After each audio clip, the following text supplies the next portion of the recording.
I've got cat scratch fever. This is going to be fun.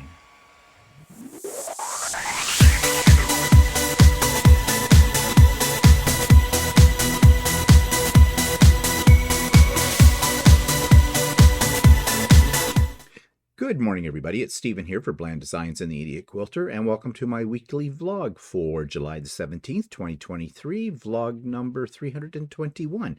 Hope everybody had a good weekend and are enjoying the hot weather. Yes, I know in some parts of the United States it's really, really hot. Sorry about that. I'll see if I can put in a word for you. But in the meantime, what have I been up to? Well, several different projects here. Let me just switch over and show you this one.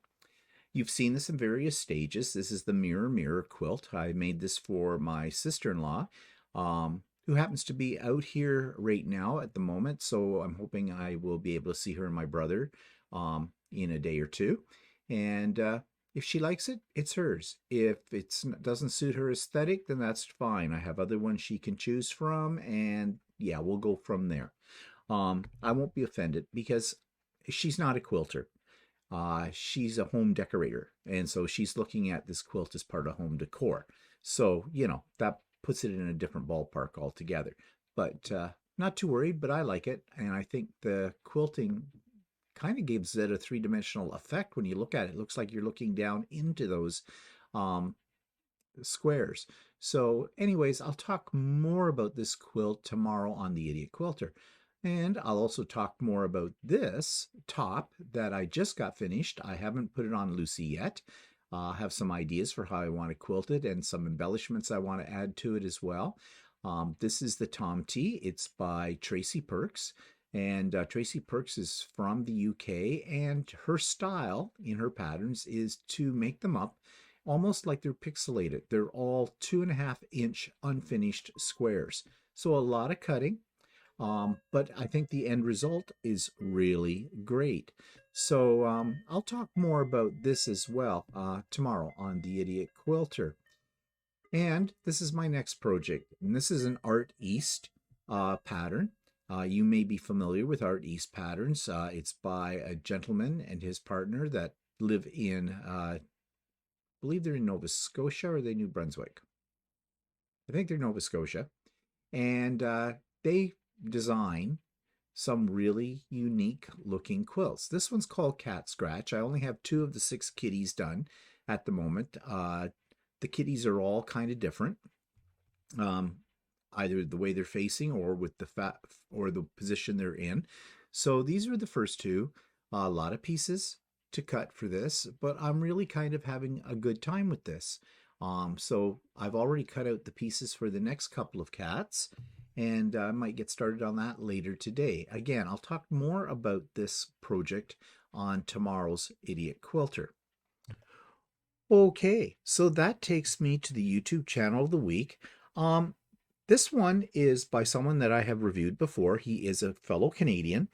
He is a journalist, and he has a series of rants, lectures, discussions about various things about Canadian life and life in general. I find him very entertaining as well as very informative and very thoughtful. And his name is J.J. McCullough, and I'm focusing this week on one of his videos that I think Americans will find very interesting, because it's called "Why Are So Many Americans Anti-American?" This week's YouTube channel of the week is J.J. McCullough, who I've recently reviewed earlier, but I want to talk about one of his videos that I think most people are going to find very interesting. He is a Canadian journalist. I think he's a freelancer, and he does a lot of commentaries about a whole lot of things. They usually have to do with Canadian life, but in this particular video, he has it entitled as "Why Are So Many Americans Anti-American?" Well, that title attracted me immediately because, you know, there's no buts about it. We love to criticize Americans, don't we? But we're Canadians or other countries in the world. We don't expect Americans to criticize themselves. But according to this video, they do that a lot to a very negative result. He goes into this and explains it very clearly, and it makes a lot of sense. So maybe as an American, if you are an American, you can make a comment as to whether or not you think what he is saying is really true, that it holds true to American life. It's very interesting. It's definitely food for thought. So check out Why Are So Many Americans Anti-American by J.J. McCullough. So you'll find the link to that particular video in the show notes below. You'll also find a link for Stephanie and Stephen, So with Stephanie and Stephen, which happens every Wednesday starting at 9 a.m. Eastern Time. And I think most people know what that's about. And if you don't, well, it is what it says. So with Stephanie and Stephen. Just bring your stuff and you can work on it. It is a Zoom. So the link is there in the show notes for you. There are links to some of my friends' YouTube channels. If you've never checked these ones out, you must. You absolutely must. And there is a link to last week's videos that I made if you haven't yet seen them. And yeah, so let's take a look at what things are looking like today, weather-wise, outside my window. And here you go. And it looks like it's going to shape up to be a nice day. It doesn't look like there's a cloud in the sky right now, at least from this perspective.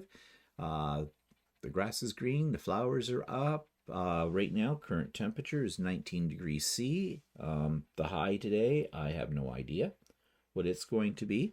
Well, let me check here. It'll be on my phone. So the high today is going to be 27 and sunny. So that's nice.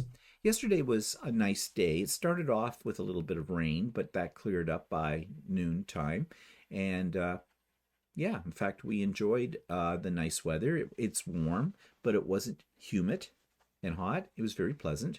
And my sister and her husband and my niece were here for dinner. And we sat out on the deck because the weather was so nice. And that's where we ate. What do they call that? Al fresco or something? Anyways, it was quite pleasant. Very pleasant for that kind of thing. Okay, so that takes me to the grow lights. Actually, it takes me to what's growing on the deck because we have transferred a lot of our stuff that was started with the grow lights out to the deck. And I love it when it's all out there. The greenness of it, the freshness of it. It just, I don't need flowers on my deck when I have my garden because, well, you can see here, these are some of the green peppers that Walter transplanted. They were under the lights. Yes, they had a bit of a setback, but they seem to be coming up well again. They're surviving. Over here in the corner, we've got some onions coming up. Another pepper plants, our tomato plants. Oops, go the other way. And here's the row of greenery. And so we have the tomato plants. All of these tomato plants were started by seed and they were started under the grow lights and we've transplanted them out and they have flowers on them. Yes, they're going to be a little late this year in comparison to other years. Usually they're out and flowering in about the tail end of June. So they are late, but that's because we didn't put them out until late. We didn't want to have them out on the deck while we were away in the East Coast at the tail end of June, mainly because it gets very hot. This is a western exposure, and we didn't want them to bake, and they need to be watered every day, and well, they would have just died. The little greeny things out here are chives. Don't know what to do with them. I know, put them in a salad, put them in a soup, use them like green onions, the tops of green onions, and that does work, but they come up every year. We don't plant them. They're a perennial. They're self-seeding, and so, but they're kind of, it adds something to, you know, the look out on the deck. And this barrel-like thing over on the far side, that's lettuce. And we've got to get some more lettuce under the grow lights going as well. Now, speaking of the grow lights are just ratty as hell right now. Walter has cleaned out a couple of the trays on them. We need to do some more. We need to get them, you know, back up and running again. but we've been concentrating, and when I say we, I mean Walter has been concentrating on the pointing at something you can't see it. I can, the garden outside. This is what I mean. He's been putting all his effort into that. So yeah, we'll get around to the other stuff eventually. Okay, so that takes me to what's pissing me off. And yeah, okay, I heard on the news the other day that apparently in Toronto they're having a refugee problem, especially from African countries. There's a lot of people claiming refugee status. The government has invited them supposedly into our country, but they're not giving any support. And where do all the refugees go? They go to the biggest cities, and big cities are like Montreal and Toronto, and they don't have homes. The shelters are overflowing right now, and there's no money. And the government's not giving us any. Well, I have a problem with our government right now, but then who doesn't have a problem with governments, right? Our government's giving a lot of money to the Ukraine for a war that, in my opinion, is not our war. Because we belong to NATO, there's a lot of pressure for us to give even more money. But you want to know something? That war that we've only sounds like we only recently started to hear about in the last 2 years. It's been going on since 2014, apparently. We just didn't hear as much about it then, and it wasn't quite on the scale that it is now. Now, yes, before I go any further with this, I feel very sorry for the people of the Ukraine.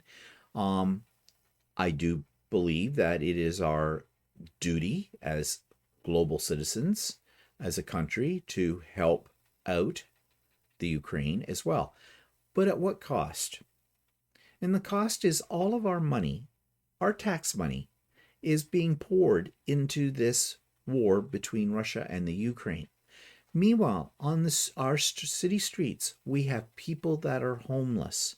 And we're adding to that homelessness by inviting refugees to make our country their home. But we're not giving them any support. So they are basically becoming a burden, not becoming, are a burden on many of the city's infrastructures. There's just no money. Now, the other thing I have a problem with refugees is what qualifies as a refugee. We're hearing reports that some of these people just want to get into Canada and are trying to bypass the whole immigration thing by claiming refugee status. And that isn't right. Now, grant you, many of these people are coming from horrible situations. They interviewed one fellow from a country in Africa. They didn't say which country. He's living on the streets. He is gay. If he goes back to his country, they will kill him. Yes, they do that. Okay. In Canada, no, that does not happen. But you're not supporting yourself. Now, what about getting a job? And things like that. Yes, I know if you don't have a permanent address, it is sometimes hard to get a job. But there are jobs. There are lots of jobs. Oh, yes, they are not executive level jobs. They might be flipping burgers at McDonald's or whatever. But there are jobs. And it's better than getting some money in than no money at all. But really, is there a solution to this? Well, there is. Close the door. I know this sounds cruel. Close the door. Unless you're going to finance these people, unless you're going to help them out. Just don't say, yeah, come here, and then abandon them. And that's basically what our federal government is doing. I don't understand Trudeau anymore. Way back at the first of COVID, I was singing his praises. I thought he was the right man to be in power at a difficult time. I thought he was doing everything right. I thought he was a shrewd politician, a clever man. My opinion is very quickly dropping with him because more and more resources are being taken out of our country for the sake of other countries, but we have our own people to look after. We have homeless people here. This is not the land of milk and honey. Yeah, we're not a third world country. Or are we? Are we? We have more people than ever that are turning to food banks because of the price of food.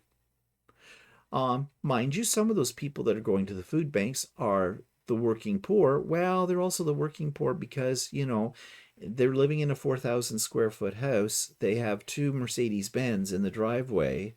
They don't cook at home. They have skipped the dishes all the time. They go to concerts. They do lots of entertaining and the whole bit. And yet they can't make their money stretch far enough. So they end up going to the food bank, which is basically taking food from those who really, truly need it. I mean, there's that. Okay. There's also the fact that people don't want to work at jobs that are basically ground level entry. I mean, a lot of these people that come over and claiming refugee status actually have an education and were, somebody in their own country, and they come here and they can't get a job in that profession because our government says, no, you can't. You don't have Canadian qualifications. Well, to get the Canadian qualifications, it costs money. So if you don't have a job, you don't have money, you can't get the qualification, it's a vicious circle, isn't it? So I guess what's really bothering me about all of this situation is that our government has failed us. They, at all levels, not just the federal, the provincial, municipal governments, they're all broken. They don't care about the people. They put us further into debt. They're not helping at all. If anything, they're a hindrance. Canadian life used to be good.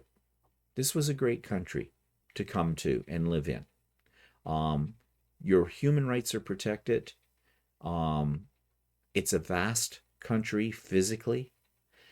Plenty of room for more people. But in the last few years, and it's not because of COVID, okay? That's what they like to blame it on, but it's not because of COVID. It's because of bad government. It's just that simple. These are the people we look to lead us. We put them in power, thinking that, they are going to protect our rights. They're going to protect our economy. They're going to protect our infrastructure and our elderly and our homeless and all that. And they don't do a damn thing. And just as a little side note to illustrate this, the provincial premiers had a big conference. They all met. And the government has decided to give each province, I think something like $550 million each, or something in around that, to put into health care, because every province is suffering with that. Ontario especially, it just sucks majorly. But there's a catch. And the catch is that each of the provinces has to put forth a plan as to exactly how they're going to spend that money and how it's going to improve healthcare. There's the kicker.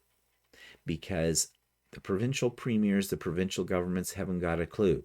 They just want the money. Give us the money. Give us the money. And they'll squander it away, and it will not make any improvement in anything. So maybe one way it's smart of the federal government to try to make the provinces accountable, but it's a game. It's a game. If the federal government doesn't like what the provinces come up with, they won't get a dime. Okay. Yeah, I don't think that's really how it's supposed to work. I really don't. Because, in the long run, who is suffering? The average person, the average citizen, who's just trying to put food on the table, a roof over their family's head, and trying to survive.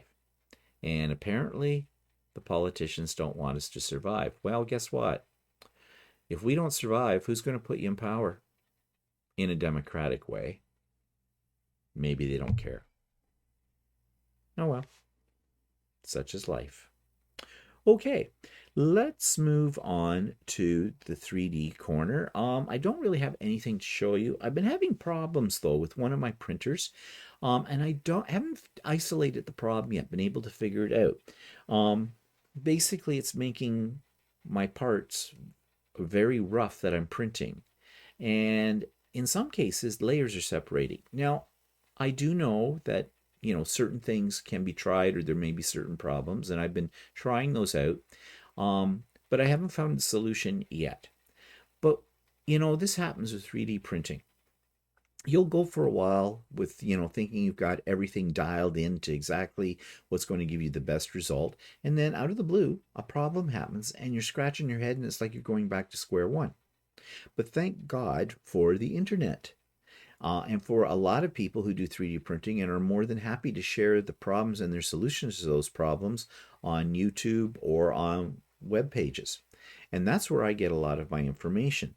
So if you're thinking about getting a 3D printer, be prepared to have problems with it, but don't despair. Somebody else has had the same problem and somebody out there has found a solution to that problem.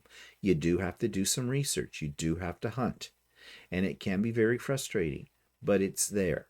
And that's what I'm going to be doing part of my day today. When I'm finished this vlog, I'm going to go and see if I can solve this problem. Yes, it's annoying, but it's a learning thing too. So you might want to have that as an attitude if you've never had a 3D printer before. Think about it as an opportunity to learn, to tinker, to explore, because really that's what 3D printing is all about. Okay, so that takes me to Blast from the Past trip. This is part 2 of the Taronga Zoo in Sydney, Australia, from December 26, 2016. An emu? Yeah. Emu having lunch.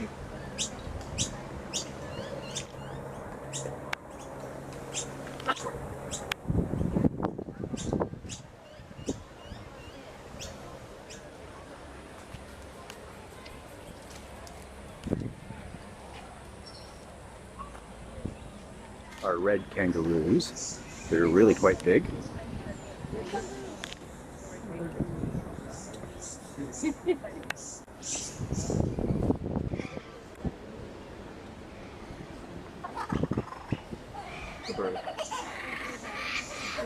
Aren't they? Are they cougar birds? Yeah, I think so.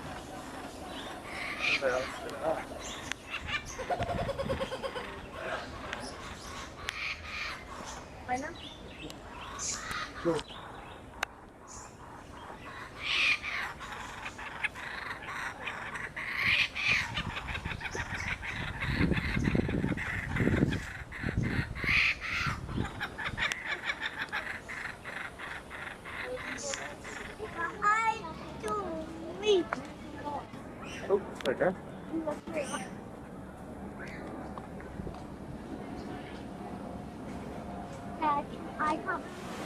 So now we're in the lemur forest here, up front and personal with the lemurs.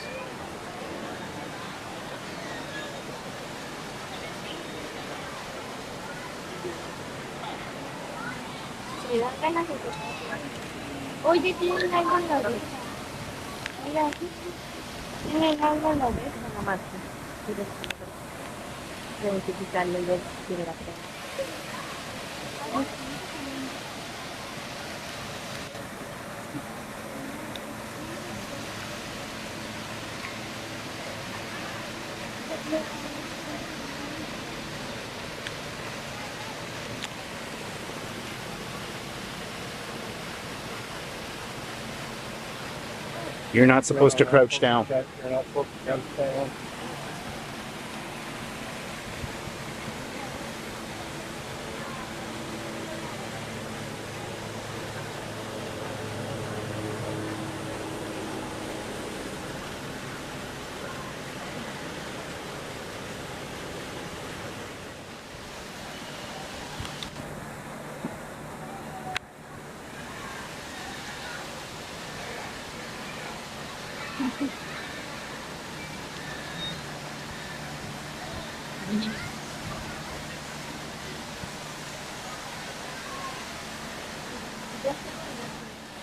And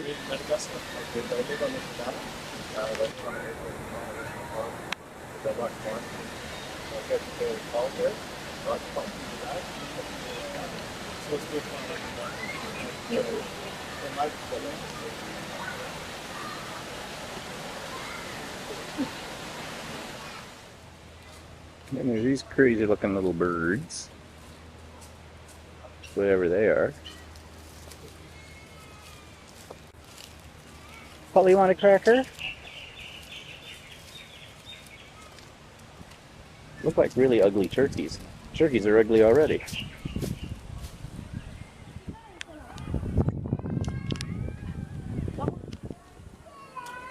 Giraffes.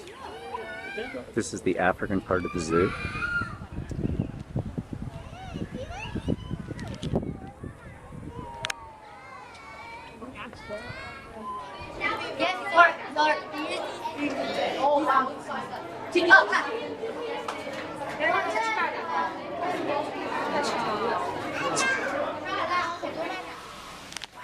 Wow.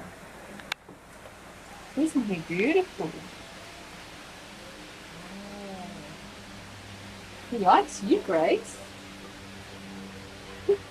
I like it too. Yeah. He's beautiful. He's beautiful. He's a bit bigger than Groomer, isn't he?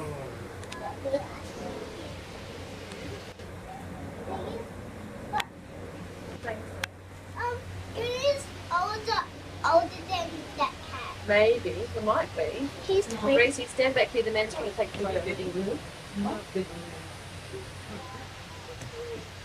Bye bye, Mr. Cat.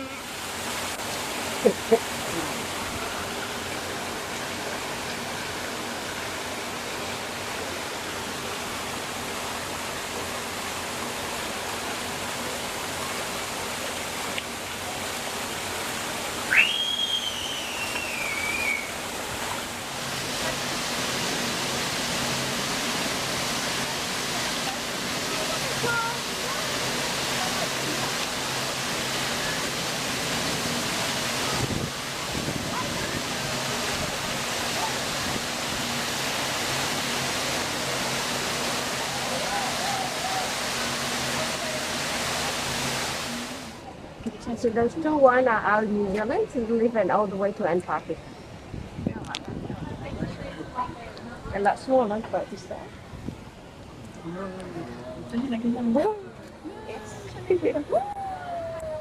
Yeah, he's the one who make a lot of noise. 为什么没有叔叔阿姨管？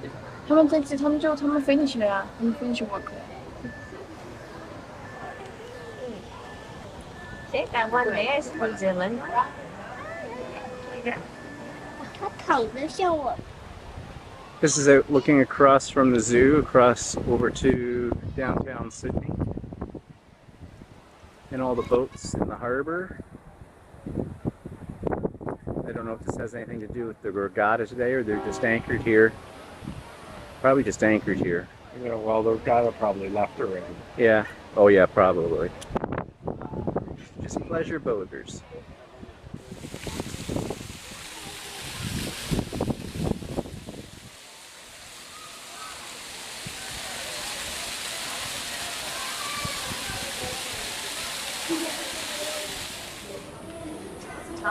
See? Penguins. Oh, the aquarium is here. Guys, over here.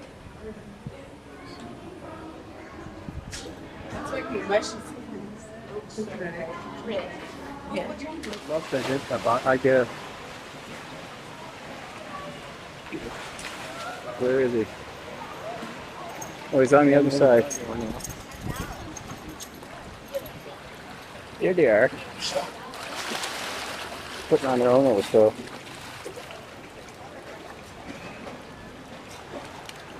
They're so cute. Says lunch. I want lunch.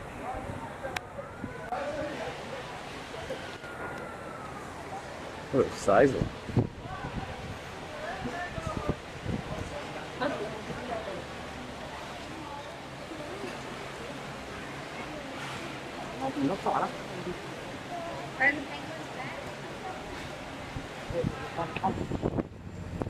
So that was our day at the zoo. We're on the ferry now back to downtown Sydney. And we're going to go back to our hotel room, freshen up, and then maybe go out a little later and look for someplace to eat. So, what has happened over the last week? Well, it was my birthday on Friday. Yes, I'm 66 years old. It's scary being 66. I find 66 more scary than turning 65. Why is that? Because I'm 4 years away from being 70. How'd that happen? And there are mornings when I get up and I feel like I'm 66. I've been having a problem with my arm. Way back about 4 months ago, I opened a jar of Cheese Whiz. I heard a pop. It wasn't the lid. It was my arm. And I've been trying to isolate where the pain is coming from, and that right now it's up here. So it could be my rotator cuff. There's a lot of things. I've been doing some research. But I have finally come to the conclusion, actually, I did not come to the conclusion, Walter came to the conclusion that I need to see the doctor. I don't like doctors. I'm sorry, but I figured I pretty much think of doctors as not being far out of the Middle Ages. The doctor we have is very nice, but she is a testaholic. Send you to the specialist for this, send you to the specialist for that, and she's a pill popper.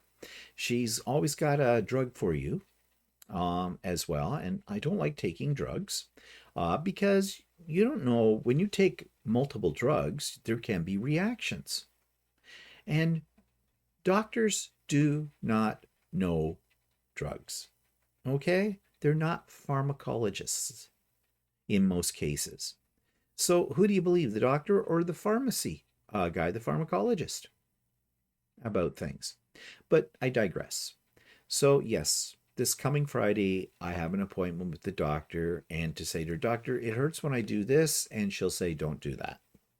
Probably want to send me to physiotherapy, which I just found out from Walter that basically our insurance only covers about $25 for physiotherapy, and usually it's about $100 a shot. I am not spending an arm and a leg for something like that. Maybe if I go to physiotherapy, they'll show me some exercises or something I can do with this that will help, and I can do them on my own. The other thing that the doctor will maybe do is send me to have x-rays. Okay, that makes logical sense, right? I don't know. My sister has a similar problem. I don't know where hers came from, but she's already seen her doctor, and she went for physio, and basically she said the physio didn't help. So, and no one seems to know what her problem is. So, yeah, this is what I mean. I don't know. Will it get better? Well, it doesn't hurt like it used to, or is that just because my mind is getting used to it? I don't know. But anyways, Walter has told me I have to go and see the doctor. So I have an appointment Friday morning, and we'll see what comes of that. She'll probably tell me to lose weight, probably want me to go and have a blood test, probably get a PSA test, check my prostate, and she'll probably look at it and go, oh my, you have not had a colonoscopy in about 10 years. You should be having one of those too. This is why I don't like doctors. They have all these things. I kind of look at things like, if it's not broke, why fix it? Doctors are kind of like car mechanics. They always find something, right? But what more can you do? Okay, so that's I've got to look forward to. So why did I get on that? Oh yeah, my birthday, 66. That kind of thing. I know what my mother, if she was still around, would say. Well, it's just old age. She always used to say to me, Stephen, you don't want to get old. And I used to say to her mother, what's the alternative? Think about that one. So anyways, though, my birthday was enjoyable. And what did we do? Nothing. Well, we went out for lunch, but we do that, about once a week anyways. We've got things kind of on hold. Our life is a bit on hold thanks to the car accident. That is not solved yet. The insurance company loves to take your money, as we well know, but they don't want to pay out. And they have been putting us off and putting us off. I'm hoping this week we finally get the verdict. And even once we get the verdict, we're going to say no, because there needs to be some negotiation, because they're going to come in low on this. In the meanwhile, Walter has bought a new car and we're picking it up Thursday. So, yeah. But it's the excitement of getting a new car is kind of overshadowed by this whole thing with the insurance company, you know? So that's been on our minds. And we just haven't felt like going out and having a little celebration for my birthday until we will, but it won't be until after this car business is settled out. Walter is getting me, well, he didn't know what to get me for my birthday. And yeah, we're very hard to buy for, both of us. I mean, I have the same problem when his birthday comes around. And he was asking, what do you want? What do you want? Well, I finally said to him, okay, I've been talking about getting 2 IKEA cabinets, the Alex ones, for in here in my sewing room to replace some old mismatched plastic things I've had for 1,000 years. I've had this on my mind for quite some time. But, you know, one thing leads to another. And of course, there is some assembly required. And, well, Walter has a lot of experience putting things together. I'm useless. Okay, I am really useless. I admit it, when it comes to putting these things together. Walter's done it enough times because we have lots of IKEA stuff in this house. So it's almost, you know, it's a pain in the butt to put them together because there's 100,000 pieces, but he kind of knows what he's doing. And they'll look nice in here. They'll match the other one I have in this room that holds my Floriani embroidery threads. These will hold a lot of other things, and, you know, it'll look a little more matchy in here. I eventually want to get 3 of the low Alex units to fit underneath Lucy to replace the mismatched plastic bends that are under there as well. But one thing at a time. But he has decided that's what he's giving me for my birthday are those 2 units. And so when we get the new car and when this all gets settled out, then off to IKEA we will go and do some shopping and get that all up there. So yeah, I'm excited about that too.